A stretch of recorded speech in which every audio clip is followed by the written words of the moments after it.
Selamat pagi keluargaku yang kekasih di dalam Tuhan. Bagaimana kita tetap memiliki dinamika semangat, antusias, mempercayai Tuhan walaupun situasi yang di sekitar kita serasa tidak memberikan jaminan. Percayalah bahwa ketika kita ada di tangan Tuhan, maka kita menjadi pribadi yang terjamin di dalam kekuatan janji Tuhan yang besar. Sebelum kita mendengarkan kebenaran firman Tuhan, mari kita berdoa bersama-sama. Tuhan yang punya firman, Engkau memberkati kami semuanya, supaya di tengah-tengah ketidakmampuan dan keingintahuan segala sesuatu yang serba misterius ini, kami diteguhkan, dikuatkan bahwa hidup kami terpastikan di dalam janji Tuhan dan pemeliharaanmu, sehingga kami tidak perlu takut dan khawatir. Terima kasih Tuhan, berkati firman ini menjadi sumber kekuatan dan inspirasi hidup kami untuk kami melangkah dengan kekuatan sukacita yang baru dari Kristus Tuhan kami. Dalam nama Tuhan Yesus kami berdoa. Haleluya. Amin. Bapak Ibu yang kekasih di dalam Tuhan, hari ini kita akan belajar kebenaran firman Tuhan. Kita akan mengambil sebuah tema, yaitu hidup benar di tengah masa yang sulit. Kita akan membaca di dalam 1 Petrus pasal yang kedua, mulai ayat yang 11 sampai ayat yang ke-12. Saudara-saudara yang kekasih, aku menasihati kamu supaya sebagai pendatang dan perantau, kamu menjauhkan diri dari keinginan-keinginan daging yang berjuang melawan jiwa. Milikilah cara hidup yang baik di tengah-tengah bangsa bukan Yahudi, supaya apabila mereka memfitnah kamu sebagai orang durjana, mereka dapat melihatnya dari perbuatan-perbuatanmu yang baik dan memuliakan Allah pada hari Ia melawat mereka. Bapak Ibu yang kekasih dalam Tuhan, pernahkah kita merasa bahwa hidup ini sudah terlalu lelah karena kita menghadapi tekanan, menghadapi masalah, menghadapi segala hal-hal yang tidak sesuai yang kita harapkan, sehingga kita merasakan bahwa beban begitu sangat berat, kita menjadi frustasi, kita menjadi begitu sangat tidak memiliki pengharapan, kita putus asa luar biasa. Kita merasa seperti ingin mati rasanya, karena begitu berat dan kita tidak cukup memiliki kemampuan secara konteks holistik untuk menanggapi atau menghadapi masalah-masalah itu semuanya.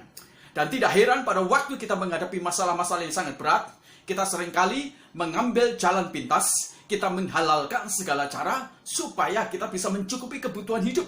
Kita bisa mempertahankan kehidupan kita, atau kita bisa memberi makan kepada anak atau istri kita atau keluarga kita, atau untuk diri kita sendiri. Dan seringkali ketika kita melakukan dengan cara-cara yang menghalalkan segala cara untuk kita mencukupi itu, kita melegalkan berdasarkan kebutuhan-kebutuhan itu, sehingga kita memberikan satu toleransi yang sangat tinggi terhadap cara-cara yang salah. Contohnya misalnya Bapak Ibu, ada begitu banyak orang beralasan karena dia harus mencukupi kebutuhan makan, baik buat istrinya, buat anak-anaknya, maka mereka melakukan dengan cara-cara yang tidak benar. Ada yang merampok, ada yang menipu, ada yang berhutang dan kemudian tidak bayar, ada yang mencuri, ada yang melakukan dengan cara-cara yang tidak bagus, ada yang melacurkan diri dia supaya dia dapat uang dan dia dapat mencukupi kebutuhan-kebutuhan hidup mereka semuanya. Dan mereka tidak menyadari, ketika mereka mencukupkan kebutuhan-kebutuhan pangan terhadap keluarga mereka, entah itu untuk anak, entah itu untuk istri, atau untuk dirinya sendiri dengan cara yang haram, sebenarnya hakikat dari semua keuangan atau ekonomi atau segala sesuatu yang kita dapatkan dengan cara yang haram, itu akan merusak kadar kekuatan kesehatan kita akan merusak iman kita, akan merusak juga cara berpikir kita yang positif, juga akan merusak hati nurani kita yang buruk, yang baik, sehingga akhirnya hati nurani menjadi buruk. Kita akhirnya menjadi begitu sangat toleran dengan hal-hal yang najis dan buruk luar biasa. Yang haram itu menjadi sesuatu yang kita persemimiskan. Artinya kita menjadi setuju dengan cara-cara yang tidak benar itu sendiri. Tidak terkecuali juga dalam bidang-bidang pelayanan. Ada banyak orang-orang yang tidak bisa merintis, tapi mereka kemudian menghalalkan banyak cara. Mereka mempengaruhi jemaat-jemaat yang sudah punya, yang punya gereja, punya pendeta, mereka ajak untuk meninggalkan gereja mereka. Mereka mengajak persekutuan yang sembunyi-sembunyi tanpa memberitahukan kepada pemimpin gembala mereka. Dan akhirnya ini menjadi sesuatu yang tidak sehat. Kelihatannya mereka terdidik di dalam iman, tetapi pada dasarnya mereka telah melakukan sesuatu yang salah. Ingat, cara haram hanya akan menghasilkan hasil yang haram. Cara salah hanya akan menghasilkan hal-hal yang salah.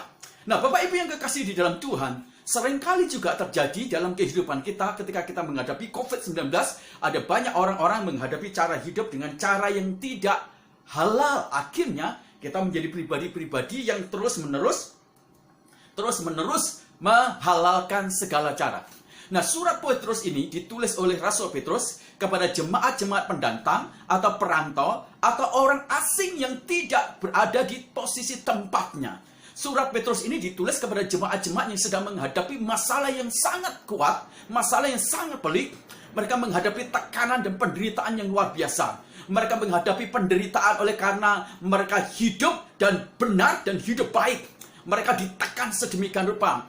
Mereka dinista karena nama Kristus. Mereka dicaci maki oleh karena mereka tidak diterima sebagai pengikut Kristus. Mereka mengalami kesulitan juga di dunia ekonomi, di dunia bisnis, di dunia niaga. Mereka mengalami hambatan-hambatan sehingga untuk memenuhi kebutuhan mereka mengalami kesulitan. Bahkan secara hukum mereka tidak memiliki hak pembelaan di dalam hukum mereka. Sebab mereka dianggap sebagai orang asing, pendatang. Jangan heran kalau mereka seringkali dianggap sebagai tumbal hukum. Nah, Bapak Ibu yang kekasih di dalam Tuhan, hari ini kita belajar bersama-sama bagaimana Rasul Petrus itu meneguhkan, menguatkan jemaat, orang-orang Kristen diaspora, orang-orang perantau, di saat mereka menghadapi penderitaan, mereka harus tetap hidup benar. Mereka tidak boleh menghalalkan segala cara, mereka tidak boleh melegalkan atau mentoleransi segala sesuatu yang haram sehingga kita setuju dengan cara-cara yang haram. Nah, Bapak Ibu, bagaimana caranya? Mari kita akan belajar bersama-sama. Yang pertama, jangan menjadi orang Kristen yang terkontaminasi dengan dosa. Petrus memberikan sebuah perintah, Bapak Ibu, kepada orang-orang Kristen diaspora di Asia Kecil, supaya mereka semuanya menjaga kehidupan mereka. Ingat, Petrus memberikan perintah. Perintah itu merupakan sesuatu yang harus dilakukan dan wajib, dan itu mengikat. Jikalau orang tidak melakukannya, maka orang itu akan mendapatkan sebuah konsekuensi atau hukum di sana. Beda dengan undangan. Kalau undangan, Anda bisa datang, Anda bisa terima, Anda bisa tolak, Anda bisa kemudian melakukan atau tidak melakukan, tidak ada sesuatu yang mengikat. Petrus memberikan sebuah perintah kepada orang-orang Kristen diaspora. Mereka harus melakukan dua hal di ayat yang ke-11, yang ke-12 ini. Yang pertama adalah mereka tidak boleh hidup sesuai dengan keinginan daging. Nah, Bapak Ibu, keinginan daging itu jangan hanya dilihat secara sempit, hanya kemudian diperkecil dengan definisi yang berhubungan dengan dunia seksual atau pornografi, atau hal-hal yang sifatnya buruk luar biasa dalam bidang seksual. Yang kedua, Paulus menolong dan membina atau mengajak orang-orang Kristen untuk mereka memiliki hidup yang baik. Dan ingat, ketika kita dibawa untuk hidup tidak sesuai dengan daging kita, itu artinya kita harus mengembangkan kasih ketika kita disakiti. Kita harus mengembangkan pengampunan. Kita tidak boleh membalas. Kita harus mengampuni. Kita harus tetap rajin. Kita harus tetap memiliki etos kerja. Kita tidak boleh bersungut-sungut. Kita tidak boleh curang. Kita tidak boleh curas. Kita tidak boleh serakah. Kita tidak boleh memfitnah. Kita harus berkata yang benar, berkata yang jujur, berkata yang baik. Kita harus memiliki perilaku yang baik, panutan bagi banyak orang. Perkataan kita memberikan inspirasi yang membangkitkan orang untuk mereka melakukan sesuatu yang baik. Perkataan kita itu membuka wawasan sehingga orang itu dipecahkan segala kebuntuan dan kegelapan hal yang tidak baik di dalam hidup dia. Hidup kita menjadi memotivasi orang untuk hidup lebih berkualitas di dalam segala aspek hidupnya. Pendeknya, Petrus itu meminta kepada jemaat diaspora untuk tetap memelihara kesucian hidup, kesucian hati, kesucian iman, kesucian dari hal-hal yang terkontaminasi dari segala hal yang jahat di dalam dunia ini. Petrus minta supaya orang Kristen jangan terkontaminasi dengan segala sesuatu yang jahat. Jangan sampai ketika orang memfitnahmu, kau tidak boleh terkontaminasi sehingga engkau membalas, sehingga engkau menjadi orang yang pemarah atau melakukan serangan balik. Engkau sudah terkontaminasi dengan sesuatu yang berhubungan dengan fitnah. Ketika orang menyakiti, engkau tidak boleh terkontaminasi sehingga engkau melakukan sesuatu yang jahat. Engkau justru mendoakan, memberkati. Ketika engkau menjadi orang yang dirugikan, engkau tidak boleh terkontaminasi sehingga engkau marah atau melaporkannya kepada hukum. Tetapi engkau harus mengampuni, melepaskan berkat. Itulah yang dinamakan dengan kita menjadi orang yang tidak terkontaminasi dengan dosa. Kalau ada orang-orang yang mengajak kita untuk melakukan segala sesuatu yang tidak baik, dan kita diajak, kita tidak boleh ikut, supaya kita tidak terkontaminasi dengan hal-hal yang jahat seperti itu. Di dalam 1 Yohanes pasal yang 2 ayat 6 katakan demikian. Barang siapa mengatakan bahwa ia ada di dalam dia, maka dia wajib hidup seperti Kristus telah hidup. Kalau kita adalah orang-orang yang hidup di dalam Kristus, percaya kepada Kristus, maka kita wajib hidup seperti Kristus. Kalau kita hidup wajib seperti Kristus, melakukan seperti Kristus, maka hidup kita menjadi hidup yang tidak terkontaminasi dengan dosa. Nah, itu yang harus kita lakukan ketika kita menghadapi masa-masa yang sulit. Jangan pernah kita menjadi jahat, terkontaminasi dengan cara-cara yang buruk, kita meniru atau kita meneladani hal-hal yang buruk. Silahkan orang mencari nafkah mereka dengan cara yang tidak bagus, mau melacurkan diri, mau merampok, mau mencuri, atau melakukan segala sesuatu yang buruk. Tapi bagi orang Kristen, kita tidak boleh melakukannya. Karena itu dianggap sebagai penodaan terhadap kesucian iman, kesucian rohani, kesucian pikiran, kesucian dari kekudusan Allah kita semuanya.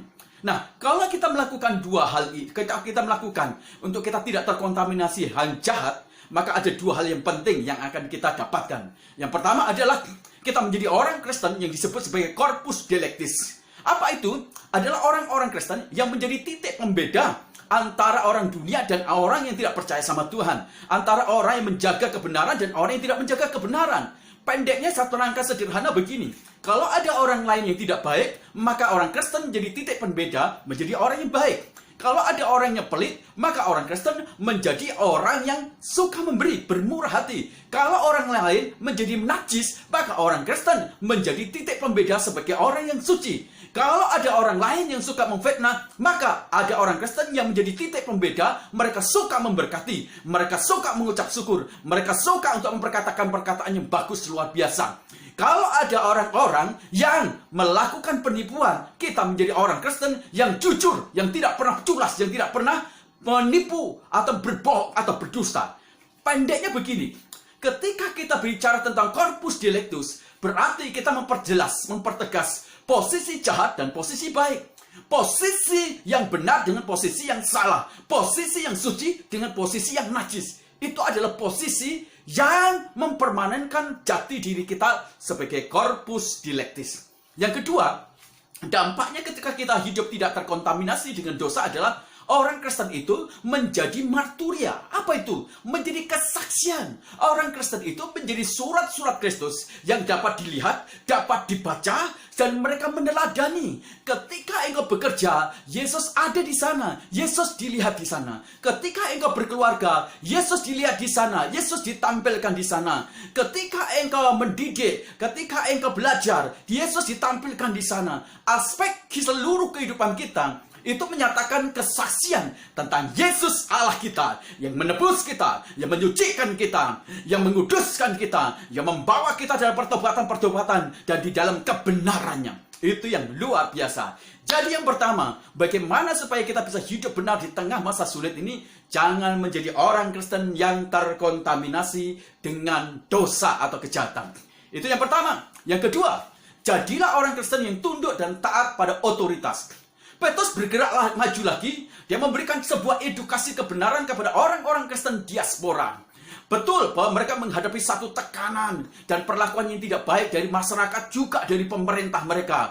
Mereka merasa tidak terlindungi secara hukum. Mereka telah membayar pajak, tapi mereka tidak menikmati hasil dari pajak itu yang tertuju kepada hidup mereka. Mereka dianggap sebagai kalangan kelas 3. Mereka dianggap sebagai kalangan kelas 2. Mereka seringkali menjadi tumbal atas hukum. Mereka seringkali dianggap sebagai pribadi yang dilecehkan. Namun demikian, Petrus berkata kepada orang-orang Kristen diaspora, engkau tidak boleh melawan. Engkau harus taat kepada pemerintah. Sekalipun itu merugikan, sekalipun itu berbuat jahat kepada engkau, engkau harus taat, engkau harus tunduk. Ada otoritas, yaitu pemerintah. Petrus mengingatkan kepada jemaat diaspora supaya mereka menjadi orang yang taat terhadap otoritas yang ada di atas mereka semuanya. Sekalipun mungkin otoritas atau pemimpin mereka, pemerintah melakukan segala sesuatu yang tidak adil, tapi orang Kristen harus taat dan tunduk, tidak boleh melawan, tidak boleh berkudeta, tidak boleh kemudian menyerang, melakukan segala sesuatu yang buruk terhadap otoritas yang Tuhan telah berikan kepada pemerintah di situ. Yeremia pasal 29 dikatakan di sana, berdoalah untuk kotamu, karena kesejahteraan kotamu itu adalah kesejahteraan kamu. Ini orang-orang Israel dibawa dalam pembuangan. Mereka ada di Babel. Pemerintah di sana jahat, diperlakukan mereka secara buruk. Tetapi Tuhan tidak berkata kepada orang Israel, lawan pemimpinmu, jangan tidak taat, jangan kamu taat, jangan kamu tunduk. Tuhan tidak katakan itu semuanya. Jangan kamu tidak tunduk, jangan kamu tidak taat.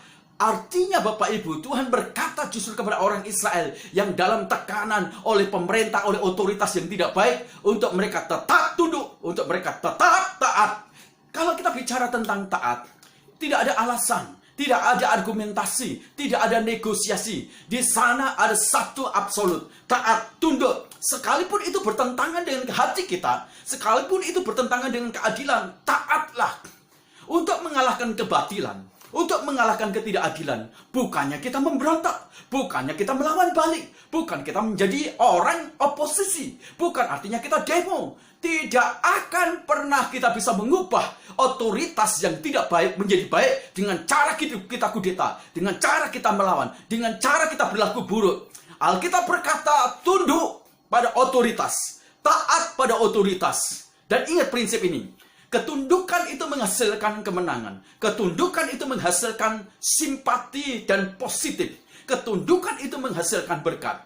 Jadi, kalau kita tidak pernah tunduk pada otoritas pemimpin, maka di sana tidak ada kuasa. Di sana tidak ada simpati positif. Di sana tidak akan menghasilkan berkat. Di sana tidak ada juga hal-hal yang potensi dan promosi besar di dalam hidup kita semuanya.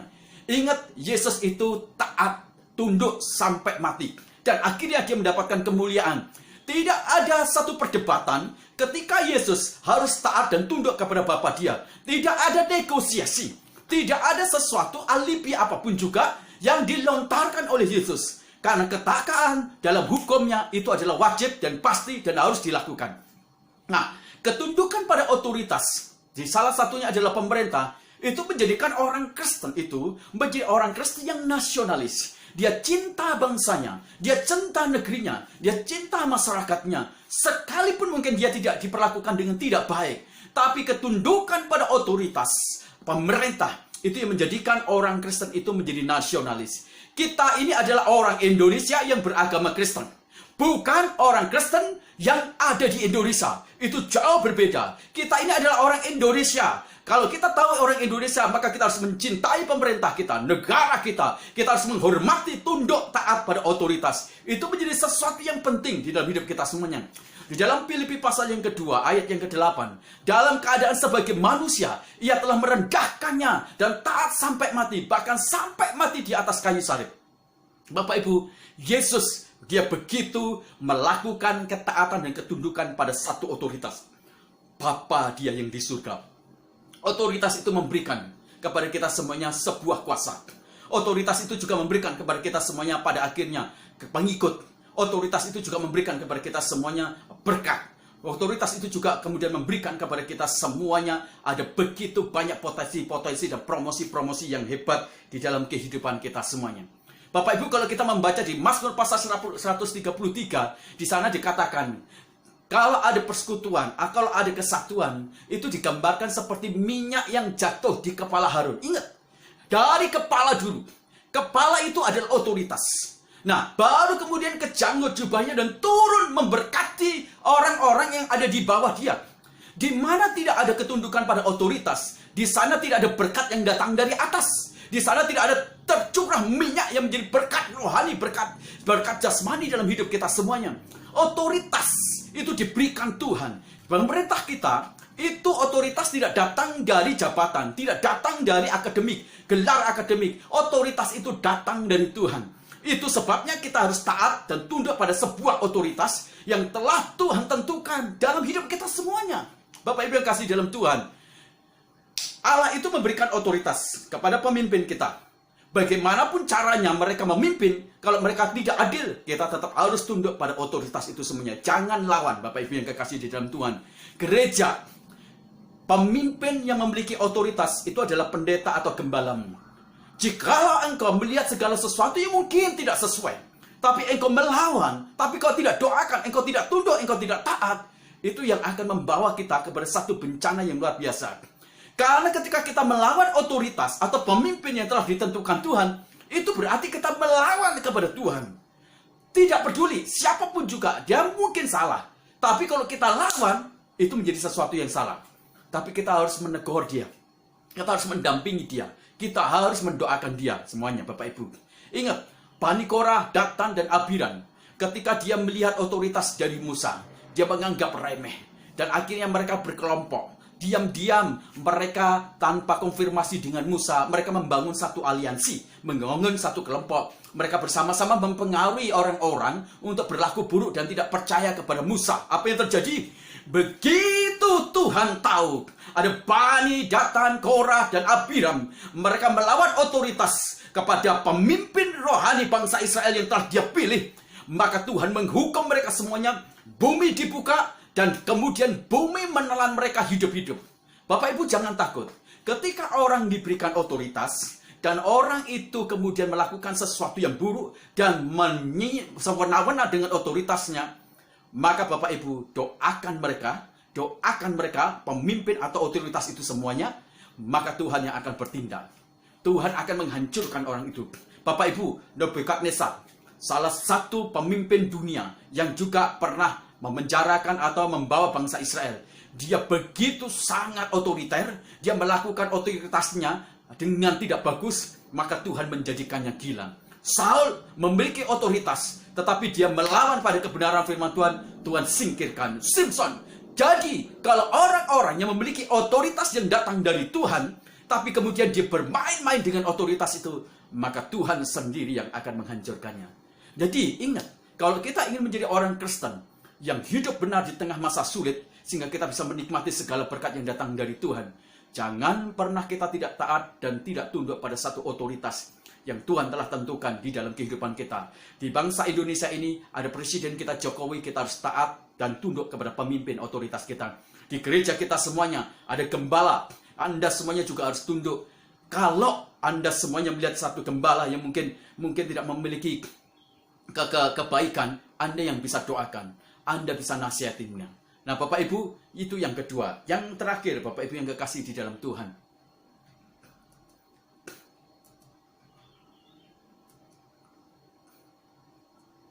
yang terakhir, hiduplah sebagai orang Kristen yang merdeka. Di ayat yang ke-16, ayat 17. Nah, Bapak Ibu, di ayat itu dijelaskan bahwa kita ini adalah orang yang merdeka. Orang yang merdeka itu adalah orang yang sudah bebas. Baik itu dari belenggu, baik itu dari penjara. Tapi dalam konsep perjanjian baru, kata merdeka itu dihubungkan dengan proses penebusan. Kita sudah ditebus, kita sudah ditebus atau dibayar, dikeluarkan dari dosa, dari kejahatan oleh Kristus Yesus yang telah mati di dalam hidup kita semuanya. Jadi Yesus yang telah melakukan penebusan itu, Yesus yang telah mati di atas kayu salib, dia mengeluarkan kita dari penjara, dia mengeluarkan kita dari perbudakan, dia menebus kita dari gadian dosa, sehingga pada akhirnya kita menjadi pribadi yang diselamatkan, merdeka benar-benar. Dan Tuhan Allah lewat Kristus Yesus, dia memerdekakan kita. Kalau kita sudah merdeka, berarti kita sudah tidak dibelenggu lagi oleh dosa. Kalau kita sudah merdeka, kita tidak dibelenggu lagi oleh kebiasaan-kebiasaan kita yang buruk. Kita tidak dibelenggu lagi oleh kejahatan, oleh dosa. Kita tidak dibelenggu lagi oleh kenajisan. Kita tidak lagi terbelenggu, dan bukan hanya tidak terbelenggu lagi, tapi kita sudah mati terhadap dosa. Kita tidak punya gairah, kita tidak punya respon. Ketika orang lain ngajak kita jahat, kita nggak mau karena kita nggak punya respon. Kalau orang lain ngajak kita gosip, kita nggak mau karena kita sudah mati. Jadi ingat baik-baik, kalau engkau suka gosip, kalau engkau suka ngomongin orang, jangan-jangan memang kamu belum merdeka. Mulutmu belum merdeka, telingamu belum merdeka, hati dan pikiranmu belum merdeka. So, kalau orang itu sudah merdeka, ditebus oleh Kristus, dia nggak suka lihat orang lain, ngomongin orang lain, telinganya nggak suka, telinganya suka dengar firman Tuhan. Perkataan mulutnya itu tidak suka ngomongin orang lain, tapi dia akan memperkatakan perkataan menyaksikan tentang Yesus, kebaikan Yesus. Pikirannya tidak tertuju kepada kejelekan hal yang negatif, tapi tertuju kepada Kristus, karena pikirannya Kristus. Itu menjadi penting. Orang yang sudah dimerdekakan, orang itu tidak punya gairah terhadap hal yang buruk, terhadap yang jahat, terhadap yang dosa. Dia hanya punya antusias terhadap kebenaran, terhadap kesucian, terhadap yang baik, terhadap hal-hal yang membangun. Dia punya kecenderungan itu. Bapak Ibu yang kasih dalam Tuhan. Nah, ciri dari orang yang merdeka, orang itu adalah orang yang gemar mengasihi. Di ayat yang ke-17 dikatakan, kasihilah sesamamu. Orang itu jadi gemar mengasihi. Orang yang merdeka, dia bebas dari kebencian. Tapi dia tumbuh mekar dalam cinta dan kasih. Tidak ada sedikit pun ruang-ruang yang membuat dia memiliki kebencian yang akut atau dendam yang begitu besar. Berarti kau belum merdeka. Orang yang mengasihi berarti dia sudah dimerdekakan oleh Kristus. Dan yang kedua, ciri dari orang yang merdeka dari dosa adalah orang itu takut akan Tuhan. Takut akan Tuhan itu bukan seperti ketika kita melihat binatang buas, terus kita takut lari. Jadi Tuhan itu seperti sesuatu yang menakutkan atau mengancam hidupnya. Bukan. Takut akan Tuhan bukan ketika kita naik di tempat tinggi, terus kita melihat ke bawah, kemudian kita menjadi takut. Itu seperti gejala psikologi atau fobia. Bukan seperti itu. Takut akan Tuhan itu adalah takut yang disebut aulegesia. Artinya orang itu tidak mau menyakiti, tidak mau melukai. Dia tidak mau membuat Tuhan itu sedih. Dia hanya ingin menyenangkan Tuhan. Takut akan Tuhan itu adalah mencintai Tuhan dan berusaha menyenangkan Tuhan dan berusaha terus-menerus membuat Tuhan itu tertawa. Membuat Tuhan itu memberikan aplaus terhadap segala tindakan kita. Dan ciri orang yang merdeka dari dosa adalah orang itu gemar menghormati. Menghormati para pemimpin di situ, menghormati raja. Bapak Ibu yang kekasih dalam Tuhan, saya tahu kita sedang menghadapi COVID-19. Kita sedang menghadapi satu situasi yang sangat susah. Dan kita sedang menghadapi krisis ekonomi, krisis kesehatan. Mari kita menjadi orang-orang Kristen dalam segala krisis ini. Kita tidak menjadi jahat. Kita tidak menghalalkan segala cara. Sehingga yang haram yang kita terobos, kita lakukan. Sehingga segala sesuatu yang tidak baik, itu kita toleransi. Kita setuju. Jangan lakukan itu semuanya. Barang siapa melakukan segala sesuatu yang jahat, dengan alasan-alasan apapun juga. Karena Anda punya anak, Anda punya istri, Anda punya mungkin untuk diri sendiri. Saya mau katakan, Anda sedang melakukan satu kejahatan yang luar biasa. Maka jangan sampai kita menjadi orang Kristen yang menghalalkan segala cara. Ketika kita benar, maka berkat yang datang dari Tuhan yang akan menyertai hidup kita semuanya. Ketika hidup benar, Alkitab berkatakan, berkat ada di atas kepala orang benar. Maka jangan jadi orang-orang yang menghalalkan segala sesuatu. Dan akhirnya kita kemudian bukan menjadi orang benar, sehingga berkat menjauh dari kita semuanya. Kiranya kebenaran firman Tuhan meneguhkan dan menguatkan kita. Mari kita berdoa. Bapa di dalam surga, kami terima kasih untuk firman-Mu. Engkau memberikan peringatan kepada kami, supaya kami jangan menjadi orang-orang Kristen yang terkontaminasi oleh dosa, dan supaya kami menjadi orang Kristen yang taat dan tunduk kepada kebenaran firman Tuhan, dan supaya kami menjadi orang-orang yang dimerdekakan dari segala kejahatan dosa kami. Terima kasih. Kami terus berdoa secara khusus untuk saudara-saudara kami, teman-teman kami, yang memiliki pergumulan mereka di bidang usaha. Tuhan yang memberkati mereka semuanya. Pulihkan ekonomi mereka, bisnis mereka, sehingga mereka semuanya bisa menggeliat lagi dan membangun bisnis usahanya, dan mereka semuanya bisa membangun masa depan bagi diri mereka dan banyak orang, dan mereka menjadi saluran berkat bagi pekerjaan Tuhan. Berkati saudara-saudara kami yang ter-PHK, berikan kekuatan mereka secara iman, secara mental dan jiwa mereka, supaya mereka menjadi petarung yang hebat, dan Tuhan memberkati mereka. Berkati para dokter, berkati para suster yang menangani COVID-19, lindungi dan jaga Tuhan. Terima kasih untuk antivirus COVID yang sudah ada. Kami berdoa supaya semuanya diproduksi secara massal dan banyak orang yang kemudian mendapatkan virus ini dan mereka menjadi sembuh. Kami berdoa untuk pemerintahan kami, ya Tuhan, Engkau memberkati Presiden kami Jokowi, berkati dengan hikmat, dan berkati dengan takut akan Tuhan, pakai dia untuk mengurai masalah-masalah krisis ekonomi dan krisis kesehatan ini, sehingga bangsa kami mengalami pemulihan. Berkati kota kami, berkati bupati, camat, berkati juga dengan kepala desa, lurah, RW, RT, berkati pemimpin kami, takut akan Tuhan dan bijaksana ada pada mereka semuanya. Berkati ekonomi di kota kami Cipanas, agrobisnis, agrowisata, kemudian niaga, baik itu pertanian, perkebunan, baik itu Tuhan juga peternakan, perikanan. Tuhan Engkau memberkati sehingga ekonomi negara kami, di kota kami menjadi baik luar biasa. Berkati gereja-gereja, Tuhan pakai gereja, pendeta-pendeta supaya mereka semuanya bisa menjadi satu jembatan untuk hadirat Tuhan, pertobatan Allah, revival di kota kami Cipanas. Tuhan yang berkati. Berkati kerinduan gereja kami untuk memiliki sebidang tanah dan gedung. Tuhan Engkau memberkati. Engkau bisa menggerakkan sponsor-sponsor untuk memberkati kami semuanya. Terima kasih Tuhan, kami mengucap syukur. Akhirnya keluargaku yang kekasih dalam Tuhan, angkat kedua tanganmu dan terimalah berkat Tuhan.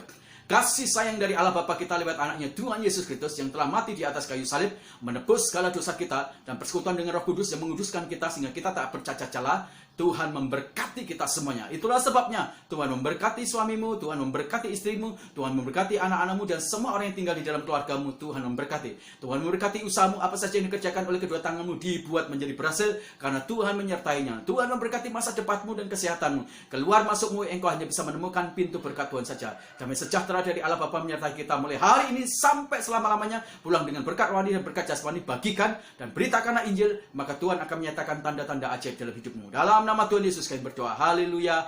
Amin. Tuhan Yesus memberkati kita semuanya. Terus mengasah diri kita, menempatkan diri kita menjadi orang yang hidup benar di tengah-tengah masa sulit. Maka Tuhan akan menjadi pembela dan pemelihara hidup kita semuanya. Haleluya. Amin.